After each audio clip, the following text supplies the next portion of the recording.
kuko batubwiye ko ari amahembe 10 bakongera kadusobanura ko ari abami 10 tugiye gusobanura none aba bama baribo. Buriya Bibiri ishobora kuvuga ikintu kimwe ikakivuga mu mazina menshi bitewe na message Imana ishaka guha abari mw'isi. Kuki Amerika n'Ubwongereza biswe umutwe wa 7 wo kuri iriya nyamaswa, barongera bitwa inyamaswa izamuka iva mu butaka, barongera kandi bagaragara ari amahembe yo kuri iriya nyamaswa izamuka iva mu butaka. None bongeye kugaragara muri ariya mahembe 10 aribo bami 10 bagomba gukomoka ku ngoma y'ubwami bw'Abaroma. Ibi bihugu 10 byo mu bwami bw'Abaroma mu gihe Roma yari ikiyoboye isi ari ikoroneje isi ntago byari bizwi, kuko Roma yari empire. Akaba ari mpamvu mu gihe cya Yohana bitari bizwi, ari mpamvu Yohana yabwiwe ngo ayo mahembe ntabwo yari yima. N'abami 10 batari bima. Baje kugaragara rya rero, baje kugaragara aho niho ya mahembe yabonekeye. Ibyo bihugu abo bami bagaragaye ko ari ibihugu bikomeye ku isi bigiye kuyobora isi, cyane ko Amerika n'Ubwongereza aribo bahise barwana intambara ya mbere y'isi yose iri yatangiye mu 1910 irangira muri 18. Nibo barwana iyo ntambara barayitsinda, nabo bahita bagaragara ku isi ari ibihugu bikomeye ku isi, kuko Amerika yahise ibishyanga rikize cyane kurusha andi ku isi. Ubwongereza nabwo bukayobora ubwami bugari kurusha ubundi ku isi. Ngira ngo mateka twize twabonye ko Ubwongereza bwagiye butwara isi, none Amerika rero niryo hembe rya mbere ryahanuwe na marayika Gabriel aribwira Daniel, ryongera guhanurwa na Yesu aribwira Yohana ku ngoma y'ubwami bw'Abaroma. Uyu munsi rero iri hembe riri ku ngoma. Turashaka kureba ese yasaha imwe bahawe igihe gito bagomba kuyobora isi karangira yabigeze hehe. Daniel ahuza neza n'ibyahishuwe. Bariya abahanuzi ba Isaya, ba Yeremiya, ba Zekiyeli, ba Obadiya, ba Hoseya, ba Yoweri, ba Yona, ba Mika, ba Naumu, aba ni abahanuzi bagiye bahanura ibintu bigasohora ku Bisiraheli, bigasohora ku yandi generations yagiye abaho, ariko bikaba no gusohora muri iki gihe cyacu. Iyi ngoma y'ubwami bw'Abaroma igihe yari iriho ariyo iyoboye isi, Imana yemera ko Yohana ajyanwa ku kirwa cy'Ipatimo, nawe ageze Ipatimo iri kumuha ubuhanuzi bw'ibitabo cy'ibyahishuwe, imugarurira ya mahembe ngo ayabone. Arabwirwa ngo aya mahembe ni abami 10 batari bima. Noneho aya mahembe rero ari byo bihugu 10 ari bwo butegetsi 10 ngo bigomba gutegekana na Amerika n'Ubwongereza igihe cy'isaha imwe. Uyu munsi ubuzima bw'isi ya none uyobowe n'imiya, abafite ikimenyetso cy'amaraso. Bakunzi wa AYALONI TV, twongeye kubasuhuza mu gihe amahoro y'Imana. Uyu ni wa mwanya tugaruka mu ijambo ry'Imana aho tuba turimo kuganira ku nyigisho cyane zitabo cy'ibyahishuwe ko nizo turiho muri iyi minsi. Ngira ngo murabizi ko tugira ibiganiro bine kuri AYALONI TV. Harimo ikiganiro cyitwa igiye cyanjye, kirimo inyigisho zitabo cy'ibyahishuwe, kugaruka kwa Yesu ndetse n'ibimenyetso bigaragaza kugaruka kwa Yesu. Tukagira nanone kandi ikiganiro cya kabiri cyitwa dusengane, aho twiga ku nyigisho zirebana no gusenga.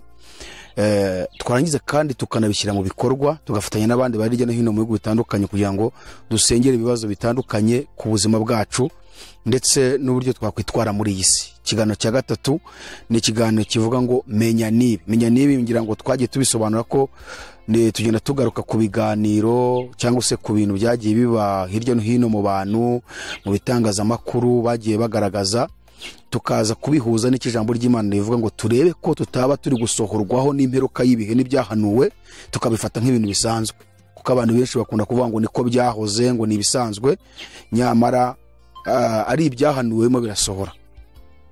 Ikiganiro rero cya kane ni ikiganiro kivuga ubusesenguzi kuri Bibiliya, aho tuba turi gusesengura Bibiliya igitabo ku kindi, dusesengura kugira ngo buri muntu wese amenye yumve Bibiliya. Abantu mukwiriye gukunda Bibiliya niba mwarakijijwe, kandi n'abatarakijijwe namwe ngira ngo tujya tubona abantu benshi no mu bihugu byinshi banarahirira ku ijambo ry'Imana bafashe Bibiliya mu ntoki.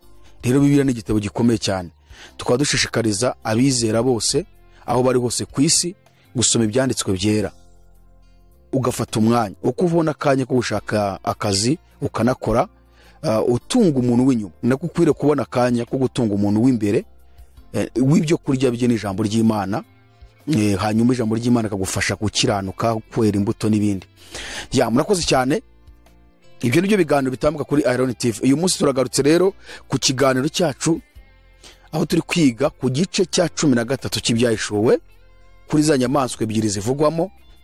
Inyamaswa ya mbere izamuka iva mu nyanja ifite amahembe 10 n'imitwe 7, n'inyamaswa ya kabiri ivugwa ku murongo wa 11 izamuka iva mu butaka ifite amahembe 2 nk'umwana w'intama, ariko ikaba ivuga nk'ikiyoka. Ndetse iyi nyamaswa twabonye ko izakora ibintu 7. Muri ibyo bintu 7 twavuze ko tuzavuga 3 bya nyuma, ubwo ni icya 5, icya 6 n'icya 7. Hanyuma icya 5 twabonye ko iyi nyamaswa izasaba bari mu isi yose kurema igishushanyo kiriya nyamaswa ya mbere, ngo hanyuma ikagiha umwuka kigahumeka, kandi cyamara guhumeka kikicisha abatakiramya bose. Aha rero ni ikibazo twibaza, ese ibi byarasohoye cyangwa ntibirasohora? Ese ubu iki gishushanyo ni ikihe? Ese ubu nticyaba cyarabayeho kikaba kiri gusohoza ibyo cyagomba gukora, kwica abatakiramya bose? Iki tuzakigarukaho, ariko uyu munsi ngira ngo tugiye kugaruka ku birebana n'amahembe. Ubushize bwo twize turi gusobanura ari amahembe 2 y'iriya nyamaswa zamuka iva mu butaka. Twabonye ko ihembe rimwe ni Amerika, ihembe rya kabiri ni Ubwongereza, kandi tubona ko nanone iriya nyamaswa y'ubwayo yose zamuka iva mu butaka n'ubundi kandi ari uwo mutwe wa 7, ari ubutegetsi bwa 7 burimo gutegeka bwa mbere n'ubwa nyuma, hanyuma Yesu akagaruka. Ngira ngo twarabyize mu buryo bwimbitse bucukumbuye, aho tugaragaza Bibiliya igenda igaragaza ibyo bintu koko kari ukuri. Uyu munsi rero turagarutse n'ubundi ku mahembe. Tugiye kuvuga kuri ari amahembe 10 y'iriya nyamaswa. Ari amahembe 10 mbere ko tuyinjiramo turabanza dusome nanone twumve iki jambo ry'Imana tubwira. Ibyahishuriwe Yohana igice cya 17 umurongo wa 9 kugeza ku murongo wa 14, ariko aho uyu munsi turi bugaruke cyane turi bwige ni ku murongo wa 12 kugeza ku murongo wa 14, kuko niho havugwa Mariya amahembe. Hatubwira ngo iki? Haratubwira ngo aho ni wakwiriye ubwenge n'ubuhanga. Iyo mitwe 7 niyo misozi 7 uwo mugore yicaraho, kandi niyo bami 7.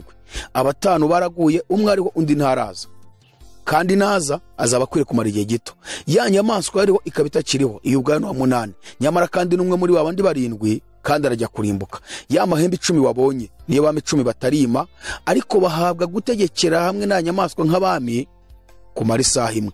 Abo bahuje inama baha ya nyamaswa imbaraga zabo n'ubutware bwabo. Bazarwanya umwana w'intama, ariko umwana w'intama azabanesha, kuko ari we mutware utwara abatware n'umwami w'abami. Kandi abari hamwe nawe bahamagawe, batoranijwe, bakiranutse, nabo bazayinesha. Imana ihabwa icyubahiro. Uyu murongo wa 12 niwo dushaka kuvugaho. Batubwiye ngo ya mahembe 10 wabonye niyo bami 10 batari bima, ariko bazahabwa gutegekera hamwe na nyamaswa nk'abami kumara isaha imwe. Reka twongere dusome noneho muri Daniel kugira ngo nawo turebe kuko aya mahembe avugwamo. Igice cya 7 gitabo cy'umuhanuzi Daniel igice cya 7 umurongo wa 23 turageza ku murongo wa 27. Haratubwira ngo maze wa wundi arambwira ati, iyo nyamaswa ya 4 izaba ubwami bwa 4 ku isi, kandi buzaba budasa n'ubundi bwami bwose, buzaconshomera isi yose busiri bangiye buyimenagure. Kandi ayo mahembe 10 muri ubwo bwami hazakomokamo abami 10. Hanyuma yabo hazaza undi mwami, ariko we ntazaba asa n'abo bami ba mbere, kandi azanesha abami 3.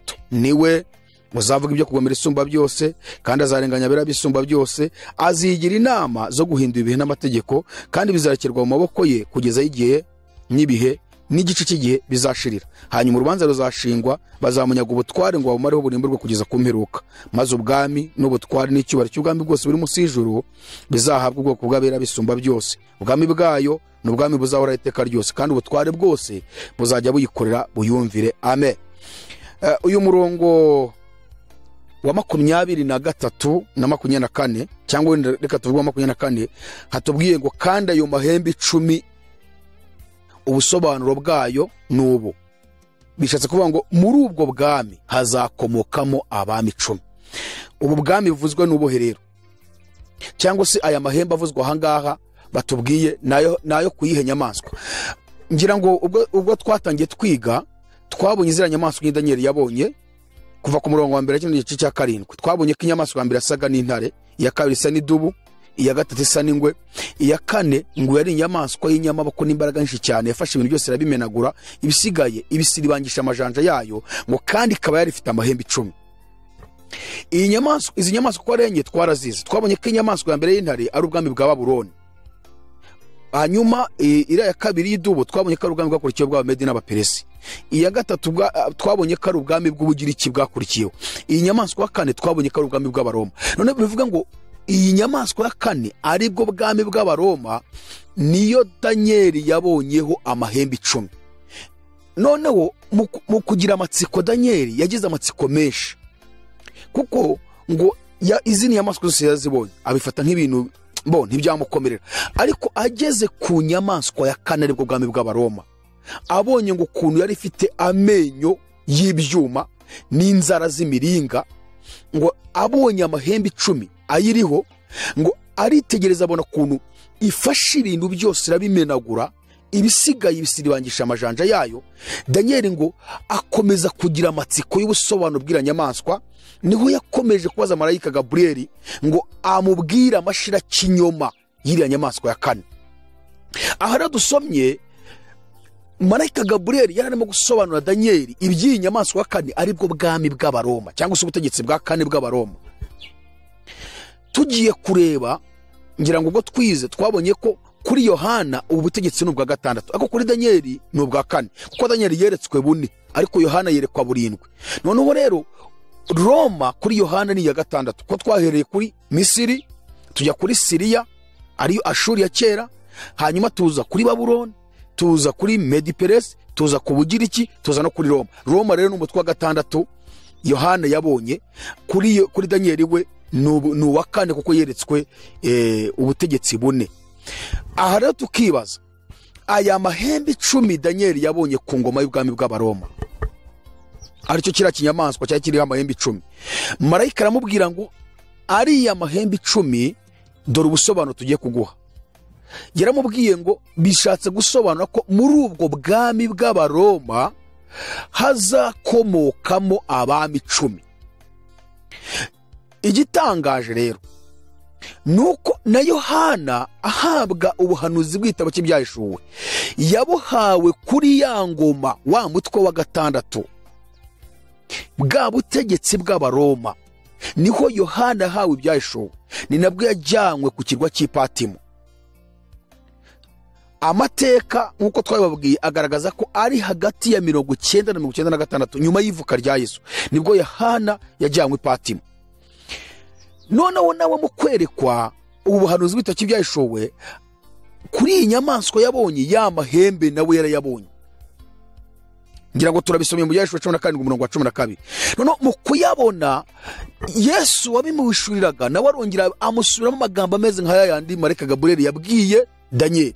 yaramubwiye ngo ayo mahembe 10 wabonye niyo bami 10 batari bima.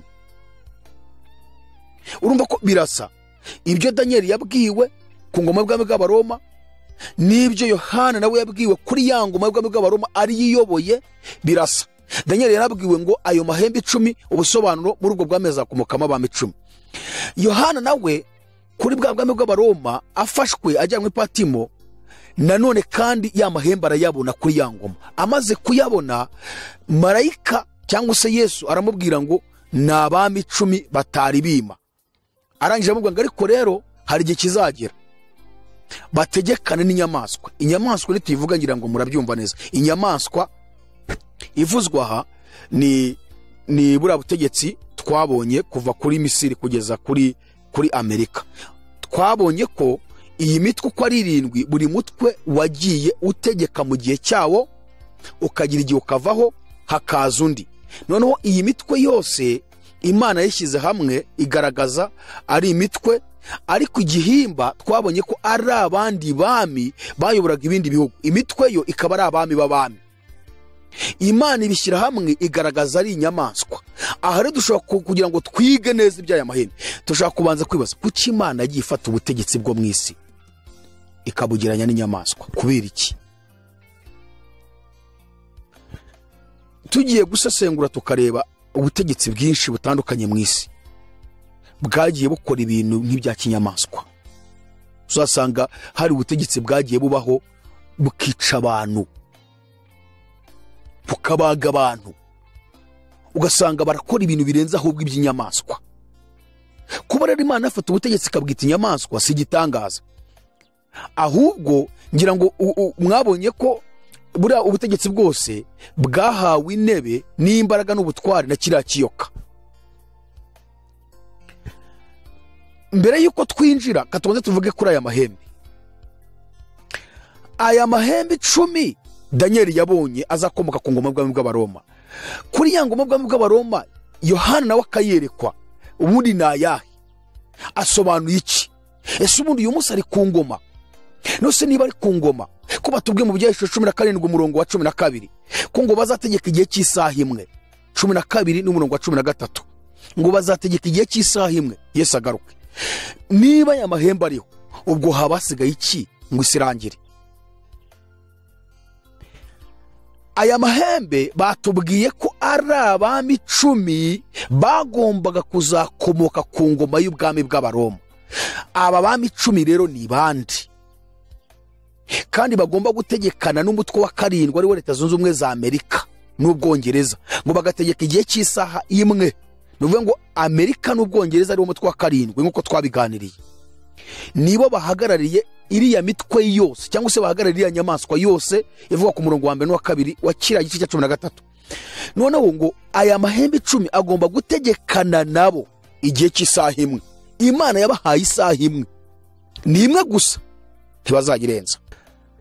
Ngira nk'uko twabibonye, wenda nsubiyemo gatoya, twabonye ko buriya butegetsi bwose uko ari 7 bakazana aya mahembe 10 abuteyeho cyangwa se ateye kuri ya nyamaswa, ntabwo ari ibikoko ahubwo n'abantu.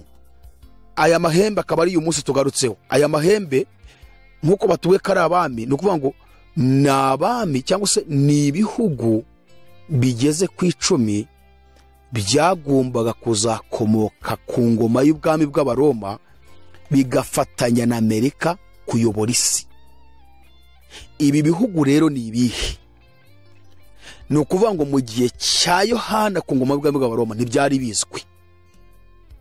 Yewe na Daniel abyereka urumva ko hari ku ngoma ya Babuloni ko byari, kandi byagomba kuzaboneka ku ngoma y'ubwami bw'Abaroma, ntago byagomba kumenyekana. Na Yohana nawe abibonye yarabwiwe ngo nabami 10 ariko batari bima. Ni ibihugu 10 biri kuyobora nk'abami, nabyo biyoboye isi, ariko bikaba biyoboranye na Amerika n'Ubwongereza. Ibyo bihugu ni ibihe rero? Ni ibihugu biri mu muryango w'abibumbye. Ibi bihugu akaba ari ibihugu bifite intebe zihoraho mu muryango w'abibumbye. Bivuga ijambo rikijyana, icyo bivuze ntawe ugihindura, icyo bitegetse nta muntu ushobora kuza ngo agihinyuze. Ariko kandi nabyo ubwabyo iyo nk'umunani byemeje ikintu ariko 2 bikabyanga, ntabwo ushobora guhinduka. Ubuhanuzi butangwa Imana agaragaza ko ari ibihugu 10, ariko tugiye mu mateka UN itangiye umuryango w'abibumbye muri 45 nyuma y'intambara kabiri isi yose, yatangiye igizwe n'ibihugu 150. Ariko mu buhanuzi Imana yaravuze ibihugu 10 bizategeka nk'abami, ariko bigategeka igihe cy'isaha imwe. Ibyo bihugu ni ibihe rero? Tugaruke kuri Amerika, kuko batubwiye ko ari amahembe 10 bakongera kudusobanura ko ari abami 10. Tugiye gusobanura none aba bama baribo. Nuvuga ngo ihembe rya mbere ni Amerika. Aho ushobora kwibaza ngo ese kuki Amerika iza igaragara nk'inyamaswa izamuka iva mu butaka ikongera kandi igahinduka imwe muri ariya mahembe 2 ya nyamaswa, ikaba igarutse no mu mahembe 10 kandi? Ubuhanuzi bwa Bibiliya ni ikintu gikomeye, abantu benshi ntibajya bakunda gusesengura bamenye cyane. Ni nayo mpamvu twe kwiga ikintu cyitwa ubuhanuzi. Buriya Bibiliya ishobora kuvuga ikintu kimwe ikakivuga mu mazina menshi bitewe na message Imana ishaka guha abari mu isi cyangwa ishaka guha umuntu. Nyamara ari cya kintu kimwe iri kugaruka mu mazina menshi ariko ifite message ishaka guha umuntu. Urugero nabaha, reka ntange urugero nibuza ku itorero, ntange n'urugero kuri Yesu. Ndahera kuri Yesu. Nk'ubu tugiye kureba amazina Yesu afite, ntiwazayandika ngo uzanayarangize. Nyamara abantu benshi bazi Yesu.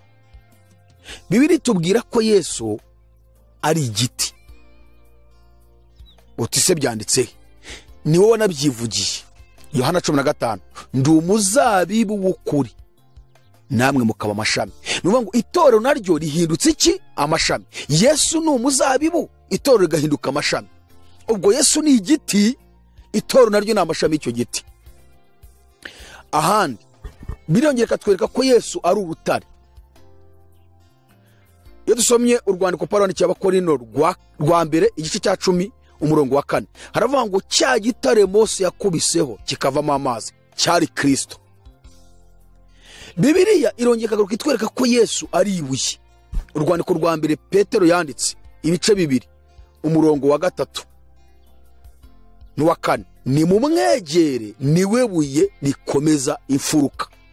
Uyu si Yesu kivugwa, ariko aya mazina yose Imana ari message ishaka guha abantu. Niyo mpamvu haza aya mazina yose. Bibiliya irongera katubwira ko Yesu ari igikoko. Ibyashoboye Yohana cya 5 umurongo wa 5 cyangwa se tuzahera ku wa 4, wowe uzahera ku wa 4. Intare yo mu muryango wa Yuda. Yesu yirutse igikoko. Bibiliya irongera ikatubwira ko Yesu ari igishyitsi, cya gishyitsi cyatemwe. Igishyitsi cyande cya Dawidi.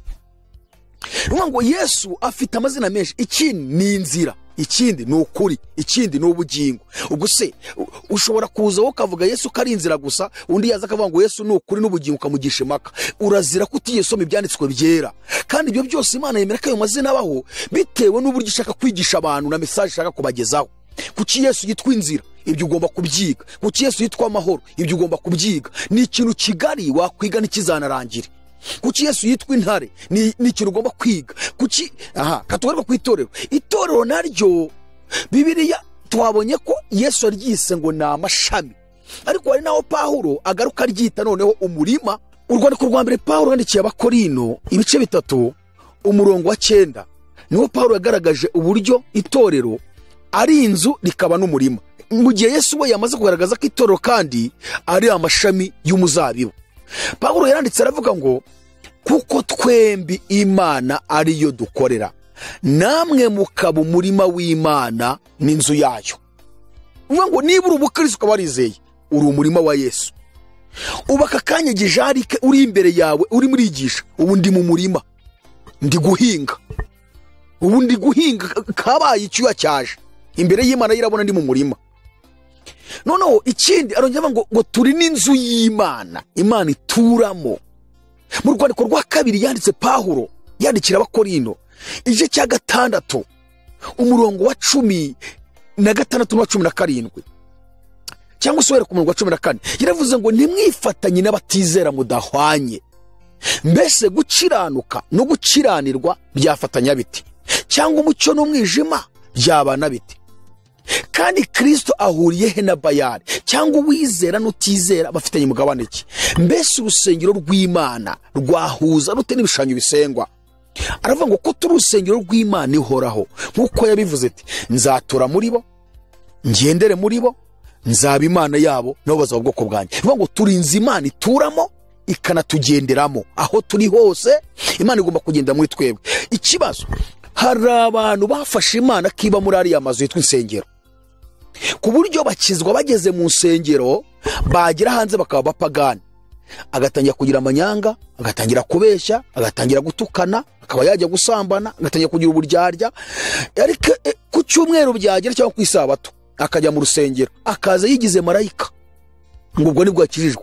Imana ntago iba muri ziriya nzu, Imana iba muri wowe. Ni wowe nzu y'Imana, ni wowe rusengero rw'Imana. Nzatura muri bo, ngendere muri bo, nzaba Imana yabo nabo bazaba ubwoko bwanjye. Murumva ko Bibiliya iracyavuga ikintu kimwe ariko kivuga mu mazina menshi bitewe na message ishaka kugeza ku muntu wari we wese. Hari na Imana ngira kugira itorero nk'amabuye. Yesu niwe rikomeza ifuruka, ariko natwe tukaba amabuye yubakwa kuri iryo buye. Iri ni itorero kivugwa. Katwigarukira naho twari turi rero. Ibi twabyinjiremo dushaka kwerekana iki kibazo abantu bagira cyangwa ikibazo bari kugira. Uvuga ngo kuki Amerika n'Ubwongereza biswe umutwe wa 7 wo kuri iriya nyamaswa, barongera bitwa inyamaswa izamuka iva mu butaka. barongera kandi bagaragara ari amahembe yo kurira inyamaswa z'amoko iva mu butaka. None bongeye kugaragara muri ariya mahembe 10 aribo bami 10 bagomba gukomoka ku ngoma y'ubwami bw'Abaroma. Ni ukuvuga ngo tugarutse aha, ibi bihugu 10 byo mu bwami bw'Abaroma mu gihe Roma yari ikiyoboye isi ari ikoroneje isi ntabwo byari bizwi, kuko Roma yari empire, yari iyobowe n'abaempireri. Rero bigatuma ibindi bihugu bitamenyekana bitewe n'iki, nuko nyine Roma ari empire. Akaba ari mpamvu mu gihe cya Yohana bitari bizwi, ari mpamvu Yohana yabwiwe ngo ayo mahembe ntabwo yari yima, ni abami 10 batari bima. Baje kugaragara rya rero, baje kugaragara mu gihe Roma yasaga imaze gucika intege, haje icyo bita revolution cyane muri bihe by'intambara z'i Burayi. Wenda tugiye ngo muri iki gihe cy'uyu witwa Napoleon Bonaparte, uriya mwami w'Ufaransa ashaka kwigarura Uburayi bwose, nibwo ibihugu byabaye nkaho bigaragara biramenyekana ku isi. Roma yari imaze gusa nkaho icitse intege, yari imaze kurangira. Aho niho ya mahembe yabonekeye, ni naho ibyo bihugu, abo bami bagaragaye ko bari ibihugu bikomeye ku isi bigiye kuyobora isi. Cyane ko Amerika n'Ubwongereza aribo bahise barwana intambara ya mbere y'isi yose, iri yatangiye mu 1912 irangira muri 18. Nibo barwana iyo ntambara barayitsinda, nabo bahita bagaragara ku isi ari ibihugu bikomeye ku isi, kuko Amerika yahise ibishyanga rikize cyane kurusha andi ku isi. Ubwongereza nabwo bukayobora ubwami bugari kurusha ubundi ku isi. Ngira ngo mu mateka twize twabonye ko Ubwongereza bwagiye butwara isi, bugenda bwigarura hirya no hino ku isi, kugeza ubwo bunatwara Amerika y'Amajyaruguru, igice kinini cya Amerika y'Amajyaruguru, icya Afurika, icy'Ubuhinde, icya Aziya yo mu burasirazuba bw'Amajyepfo ndetse no muri Pasifika y'Amajyepfo. Aho rero nibwo ibi bihugu byatangiye kumenyekana. None Amerika rero niryo hembe rya mbere ryahanuwe na marayika Gaburiyeli aribwira Danieli, ryongera guhanurwa na Yesu aribwira Yohana ku ngoma y'ubwami bw'Abaroma. Amerika yari itaramenyekana. Uyu munsi rero iri hembe riri ku ngoma. Turashaka kureba ese yasaha imwe bahawe igihe gito bagomba kuyobora isi karangira, yabigeze hehe, tugeze hehe kugira ngo isi irangire. Nshuti z'Imana, reka mbibwirire mwebwe abakunzi b'ijambo ry'Imana n'abandi mutari mwakizwa, nimwumva ubuhanuzi, nimwumva ubutumwa. Igitabo cyitwa Bibiliya cyaratwandikiwe, cyandikiwe ikiremwa muntu cyose, ariko noneho byagera ku muntu witwa uwizera, umukristo, we n'umwihariko. Niyo mpamvu akwiye kwigana ubushishozi, akigana mbega akinjira muri Bibiliya ariko afite ubwenge bwinshi. Icya mbere, ufite inyota kugira ngo uhishurirwemo Imana iguhindure. Icya kabiri, ugira ngo numara guhinduka uzahindure n'abandi. So kujyamo ushaka kugira ngo uzemeze abantu kuri umuntu udasanzwe, so kujyamo kugira ngo uzagire icyubahiro, so kujyamo kugira ngo uzashinga amatorero nawe uwinjiza amafaranga n'amatoro. Iyo ugiye kwinjira muri Bibiliya iyo ntego ufite, niyo wagira uciyimenya, umenyamo ibintu bitarimo ishurirwa ry'Imana ryakiza abantu. Icyitonderwa rero kujya muri Bibiliya, jyamo ushaka kugira ngo uyimenye iguhindure, wishurirwemo Imana. Icya kabiri, numara guhinduka ugende nawe uhindura abandi. Niyo mpamvu tubashishikariza gusoma ubuhanuzi cyane, noneho nk'ubuhanuzi w'igitabo cy'Ibyahishuwe ho ni ikindi. N'abari abahanuzi bose, Danieli ahuza neza n'Ibyahishuwe. Bariya abahanuzi ba Yesaya, ba Yeremiya, ba Ezekiyeli, ba Obadiya, ba Hoseya, ba Yoweri, ba Yona, ba Mika, ba Nahumu. Aba ni abahanuzi bagiye bahanura ibintu bigasohora ku Bisiraheli, bigasohora ku yandi generations yagiye abaho, ariko bikaba no gusohora muri iki gihe cyacu. Abakristo musome Bibiliya, n'abandi namwe mudakejejwe, turabararikira kwakira Yesu. Yesu yaje mu isi, yaragupfiriye, nanjye arampfira. Nta n'umwe Yesu adakunda. Yesu aragukunda, n'igituma uriho utarapfa nuko agukunda. Hari benshi bagiye bakurushaga icyubahiro, yewe banakiranukaga banizeye ukaba utarizeye. Kuki we wasigaye? Hari abandi bahuye n'ibibazo bitandukanye, kuki wowe uriho? Nuko Yesu agufiteho umugambi, hunga udapfa. Kandi urupfu turimo turavuga si urw'umubiri, kuko ushobora gupfa uhagaze, abantu bakubona ugenda ariko warapfuye uhagaze. Ni ku gitabo cy'Ibyahishuwe cya 3 umurongo wa 1 havuga, n'uwa 2 hatubwira ngo wandikire marayika w'itorero ry'i Sarudi uti, ufite imyuka irindwi y'Imana n'inyenyeri irindwi aravuga aya magambo ati nzi imirimo yawe nuko ufite izina ry'uko uriho nyamara ukaba uri intumbi. Pawulo we abwira Abefeso igice cya 2 mu rwandiko yabandikiye umurongo wa 1 yavuze ngo namwe yarabazuye mwebwe abari bapfuye muzize ibicumuro n'ibyaha byanyu.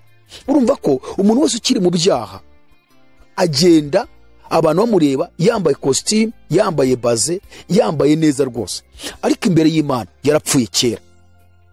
Rero kuzuka kwacu ni igihe twizera Yesu umwami n'umukiza w'ubugingo bwacu. Nkaba nkubwira wowe ukurikiranye ubuhanuzi turimo turigisha bugaragaza iherezo ry'isi, ko tugize ku muhero w'isi niko abarundi bavuga.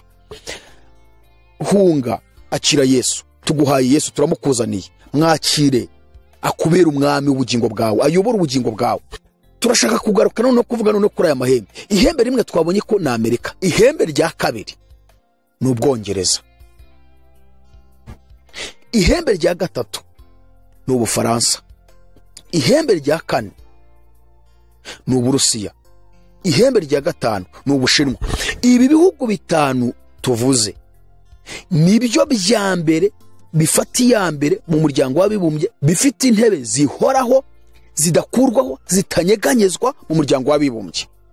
Dore ko bimwe muri byo ari nabyo byawutangije, nka Amerika, Ubwongereza ndetse ndumva n'Ubushinwa bwari burimo. Nibo batangije uyu muryango w'abibumbye nyuma y'intambara ya mbere si yose. Tuzabigarukaho turi kwiga ku gishushanyo cyaremwe na Amerika n'Ubwongereza. Amerika n'Ubwongereza twabonye ko nibo basabye yuko haremwe igishushanyo cya buriya butegetsi butandatu bwose, ariko noneho hakazamo na Amerika n'Ubwongereza aribwo butegetsi bwa karindwi, ngo haremwe igishushanyo gisa nabwo, ngo kimaze kuremwa, kandi ngo basabye abisi ko aribo bakiremo, ngo kimaze kuremwa Amerika n'Ubwongereza, uyu mutwe wa karindwi, iyi nyamaswa izamuka iva mu butaka, ngo bagiha umwuka ngo gihumeke, nikirangiza cyicishe abatakiramya bose. Ibi rero tuzabigarukaho turi kuvuga kuri uyu muryango w'abibumbye, tureba ese ntiyaba aricyo gishushanyo cyasabwe ko kiremwa bisabwe na Amerika n'Ubwongereza. Ihembe rya gatandatu ryo tugezeho ni Ubudage, ihembe rya karindwi Ubutaliyani, ihembe rya munani Ubuyapani, ihembe rya 9 Espanye, ihembe rya 10 Canada. Aya niyo mahembe 10 Daniel yahishuriwe ko azakomoka ku ngoma y'ubwami bw'Abaroma, kuri ya nyamaswa ya kane. Noneho iyi ngoma y'ubwami bw'Abaroma igihe yari iriho ariyo iyoboye isi, Imana yemera ko Yohana ajyanwa ku kirwa cy'Ipatimo, nawe ageze Ipatimo iri kumuha ubuhanuzi bw'ibitabo cy'ibyahishuwe, imugarurira ya mahembe ngo ayabone. Arabwirwa ngo aya mahembe ni abami 10 batari bima. Noneho aya mahembe rero ari byo bihugu 10, aribwo butegetsi 10 ngo bigomba gutegekana na Amerika n'Ubwongereza igihe cy'isaha imwe. Uyu munsi bari ku ngoma, barayoboye. Ni ibihugu bikomeye mu muryango w'abibumbye, uyu munsi birimo mu muryango w'abibumbye, birakomeye, biravuga rikijyana. Ijambo ryose bavuze niryo. Urumva bari kuyobora, bakayobora ari ibihugu byigenga, ariko bifite uburyo buri kuyobora isi bihuriye muri uyu muryango w'abibumbye. Aha rero ni ikitonderwa nshuti yanyu, fata Bibiliya isomere nawe, ngo bahawe igihe cy'isaha imwe. Reka dusubire muri amagambo mwumve kuntu hatubwiye ibyahishuwe 17 umurongo wa 12 kugeza ku murongo wa 14. Hatubwiye ngo kandi ayo mahembe 10 niyo bami 10 batari bima, ariko bazahabwa gutegekera hamwe na ya nyamaswa nk'abami kumara isaha imwe. Kandi ikintu bazakora nuko bazahiriya nyamaswa. Nituvuga inyamaswa mujye mwumva inyamaswa iyo ariyo. Ubu inyamaswa iriho ni uyu mutwe wa karindwi ari wa Amerika n'Ubwongereza, bahagarariye abategetsi butandatu bwose bwabayeho. Ntiburiho, ariko kuba yo uyu mutwe wa karindwi uriho bigaragaza ko inyamaswa yose igihari. kuko twabonye ko ntibigeze, ntabwo imitwe yagiye iyobora mu gihe kimwe. Umwe warayobora gukavaho hakaza undi, ukayobora ukavaho hakaza undi, hanyuma bikaba bigaragaza ngo ya nyamaswa iracyahari. None inyamaswa iri kuvugwa rero ni Amerika n'Ubwongereza. Aya mahembe rero ngo azahabwa kuyoborana nabo igihe cy'isaha imwe, ngo nibamara kuyobora Yesu agaruke. None bene data, hari igihe tuzagaruka turimo kureba isaha imwe y'Imana. Ndibwira ko kuva muri mirongo Amerika n'Ubwongereza aho ubutegetsi bwaragaye buyobora isi, ni ukuva muri 18 aho intambara kabiri isi yose yari imaze kurangira. Tubare tugeze uyu munsi, ndibwira ko imyaka bagezemo bayoboye isi, aho uzajanishe wumve nawe imyaka bamaze. Ariko ngo ni igihe cy'isaha imwe. Ntabwo uyu mutwe uzigera uyobora ngo urambe nk'uko Roma yarambye, kuko Roma yarayoboye isi hafi mu myaka 600. Bo rero ngo bahawe kuyobora igihe gito, kandi icyo gihe gito ngo kikaba gihwanye n'isaha imwe. Hanyuma Yesu akagaruka gucyura umugeni we, gutwara itorero, akagaruka guha buri muntu wese ibihembo bikwiriye ibyo yakoze. Ni nako yivugiye ngo ndi Alufa na Omega, uwa mbere n'uwa nyuma, itangiriro n'iherezo. Ndaza vuba nzanye ingororano kugira ngo ngororere umuntu wese ibikwiriye ibyo yakoze. Yesu afite ingororano z'umuntu wari we wese, yaba ukijijwe yaba udakijijwe. Izo ngororano buri wese afite ingororano ye rwose, zirahari.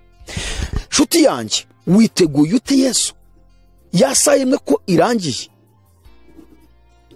urangajwe n'iki? Mu gusoza twaberetse ibintu bigeze kuri 4, reka mbigarukeho, bizaranga ko isi igeze ku iherezo.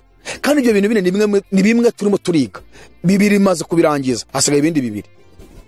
Hari ibintu 4 bizaranga ko isi igeze ku iherezo, cyangwa se nk'uko Yesu yabisezeranyije itorero azaba agiye kugaruka. Icyambere ni uyu mutwe wa 7 tumaze iminsi turimo kwiga, ni wo wa mbere n'uwa nyuma, ni ubutegetsi bwa mbere n'ubwa nyuma. Nta bundi buzaza, reka babwire, nta bundi butegetsi buzasimbura leta zunze ubumwe za Amerika n'Ubwongereza, ntabwo. Duhora tubabwira, hari abantu byavuga ngo Roma ngo izongera ikomere, ariko Roma n'ubundi irakomeye, kuko Ubutaliyani tubonye ko buri mu muryango w'abibumbye. Ni buri kuyobora se, buri kuyobora na Amerika n'Ubwongereza igihe cy'isaha imwe. Nose buzakomera ryari? N'ubundi burakomeye. Ubutaliyani burakomeye muri politike, Ubutaliyani burakomeye mu iyobokamana. Papa se ni muzika ari uyoboye isi. Nta kindi gihe Roma izigera ikomera kurenza ubu ngubu. N'ubu irakomeye, irayoboye muri ya mahembe 10 tubonye ko Ubutaliyani burimo. Icya kabiri, si Uburusiya ntibuzigera buza ngo burwanya Amerika buhitsine, ntibibaho, kuko Amerika yarahanuwe, Imana yarayivuze. Nta n'ushobora kuza gushaka guhinyura ubuhanuzi Imana yavuze mu ijambo ry'Imana. Icya gatatu, si Korea ya ruguru, si Irani, no, ibyo byose zero. Barahanuwe, bagomba gusohoza ibyahanuwe byose, kuko twabonye ko bari gusohoza bimwe mu bimenyetso bizaranga kugaruka kwa Yesu. Intambara nibo bari kuziteza mu isi. Ibi tuzagaruka ko turebe intambara bari guteza mu isi, n'iyi mitingito igenda ibaho. Ibi ni ibintu bategura, kandi Yesu yaravuze ngo nimwumva intambara, mukumva impuha zazo, mukumva imitingito mu isi, inzara mu isi, nibo baziteza. Barajya ahantu babonye umutungo mu bindi bihugu, bakagenda bagiye guterayo, ariko bakabanza bakabateza kurwana, bo bagahangana bashaka kwiba umutungo kamere, bakateza baho kurwana, ariko bagira ngo basahura uwo mutungo. Noneho ahantu habaye intambara haba n'inzara. Iyi nzara mo nicecekana mu isi, nibo bayiteza. Kandi Yesu yaravuze ngo nimubona inzara muzamenye konje. Murebe inzara iriho mu isi. Ibi byihebe mubona za Al-Qaeda, za Boko Haram, n'abandi nibo babahemba, nibo baha amafaranga basapotinga muri ibi byose mu gukora mu isi. Ibi byose byarahanuwe. None icyambere ni uyu mutwe wa 7, niwo wa mbere n'uwa nyuma, isi karangira, Yesu akagaruka.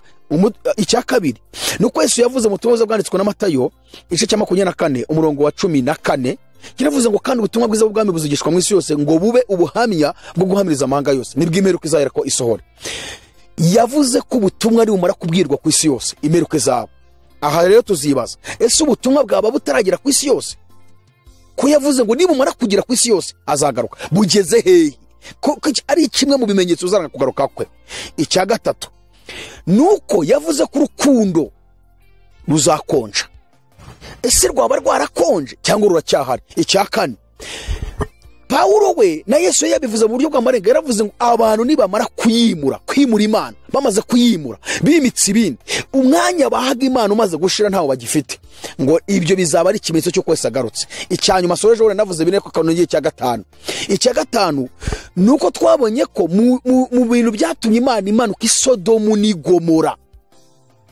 Isodomu n'Igomora si ubusambanyi busanzwe, kuko ubwo bwari busanzwe buhari mu bana, mu ngimbi n'abangavu, abasore n'inkumi, mu bagabo, abagore, bwari burimo. Ariko Imana yaratuje itarimo kumanuka. Ariko umunsi umugabo n'umugabo baryamanaga, umugore n'umugore bakaryamana, nicyo cyatumye Imana ivuga ngo turamanutse tujye kureba yuko ibyo Loti arimo kurega Isodomu n'Igomora ari ukuri. Nidusanga ari ukuri turaharimbura. Icyo nicyo cyamana Imana Isodomu n'Igomora. None twaribajije, ese ubutinganyi bwari Isodomu n'Igomora n'uburiho uyu munsi bwemejwe ku rwego rw'isi, amadini amwe namwe akaba ari gusezeranya abagabo n'abapasiteri bo barasezeranya ngo ejo mwabonye umunyakenya n'umunya South Africa uburyo basezeranya ari abapasiteri muri Anglikani. Papa yarabyemeje ubutinganyi. Nose ubutinganyi bugezeho amadini asezeranya abantu, kandi ibihugu hirya no hino ku isi bikaba byaremeje bikugenda bisinga iyo tegeko. Ari ubutinganyi bw'Isodomu n'Igomora n'uburiho uyu munsi nubuhe ubwishe? Niba ari Imana yamanuwe Isodomu n'Igomora n'imidugudu ibiri gusa, uyu munsi bukaba bwemeye ku bihugu byose byo mu isi, murumva isi igeze hehe? Yesu ageze agaruka. Nshuti za Yesu, reka tubaburire namwe abatarakizwa nimuhunge, kuko ibyahanuwe birasohoye, kandi bisohoye kuba ari mu isi. Isi irarangiye nshuti, isi irarangiye. Ibyo abantu bishingikirijeho, ibyo abantu bubakiyeho bigeze ku iherezo, Urumva ko ibi bimenyetso bitanu tuvuze ni bimwe bya nyuma bikomeye biri hejuru y'ibindi bigaragaza ko isi irangiye. Uyu munsi ko turimo turiga kuri aya mahembe 10, Daniel yeretwaza akomoka ku ngoma y'ubwami bw'Abaroma, Yohana nawe akayabona kuri ya ngoma y'ubwami bw'Abaroma kuko niyo yari ariho. Arabwirwa ngo n'abami 10 batari bima, ariko nabwirwa ko nibima bazayobora igihe cy'isaha imwe. Uyu munsi twaba turi kureba se aba bami baba barimye, nose aba bami nabahe? Tubonye ko ari ibihugu 10 byagomba kuzaboneka byakomotse biri mu muryango w'abibumbye. Uyu munsi biyoboye isi, biyoboye na Amerika nayo irimo nyine muri ibyo bihugu 10 n'Ubwongereza, ariko ngo bagomba kuyobora igihe cy'isaha imwe Yesu akagaruka. Isaha imwe rero niyo tugusigiye, sigara wibaza ku isaha imwe yonyine bagomba kuyoboraho. Uyibazeho, tuzagaruka turimo kuyivugaho tunasobanura igituma Imana yabise inyamaswa, ko twabitangiye ariko turabikupa. Kuki Imana yabise inyamaswa?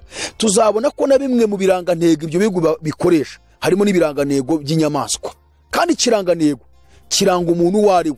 Ngo ikirangantego kiranga umutima w'abene gihugu. Ibi tuzabigaruka tugaruka ku birangantego ibyo bihugu bimwe bigenda bikoresha ibirangantego by'inyamaswa. Tuzasanga noneho n'ibintu bagiye bakora ko ari ibintu bya kinyamaswa. Niba ngombwa tuzavuga no ku gihugu cyacu cy'u Rwanda, ikirangantego cyabayeho mbere ya jenoside cyari kiriho n'ibyari bikigize. Turebe ibyo bintu icyo byakoreye abanyarwanda. Murakoze cyane, reka dusenga Imana, ariko tubifurije gukanguka no kwezwa, tubifurije kwakira Yesu mwami n'umukiza bataramwizera. Reka nkubwire ngo uyu munsi no munsi wawe numva ijwi ry'Imana nuyinangira umutima, akira Yesu. Reka dusenga n'Imana, Imana ibaha umugisha. Nyakubahwa mu byo dukunda, turagushimiye. Ijambo ryawe ni ryiza, ijambo ryawe rirakiza, ijambo ryawe ritanga ubuzima, ijambo ryawe rirabohora, ijambo ryawe niryo rituma tubaho. Waravuze biraba kandi utegetse birakomera. Turagushimira kuko waryandikishije ukarezana hano mu isi, kugira ngo twese abizera tubasha kumenya uko twitwara, twubaha Imana, kandi abakwizera uzabaho ubugingo. Fasha umuntu wese warukurikiye ubutumwa bwiza, uwasubiye inyuma, uwacogoye, uwagendaga mu byaho uko yishakira, gukiranuka akaba ntako yari afite, akaba yumvisha ubutumwa, uhereye aka kanya muha imbaraga zo gukiranuka, kuko tubona ko ugarutse ugeze ku rugi. Dusengeye n'uyu nawe utarakizwa, wumvisha ubutumwa bwiza, akaba yumvisha ko isi igeze ku iherezo, kuko ntagahora gahanze, ikigira itangiro kigira n'iherezo.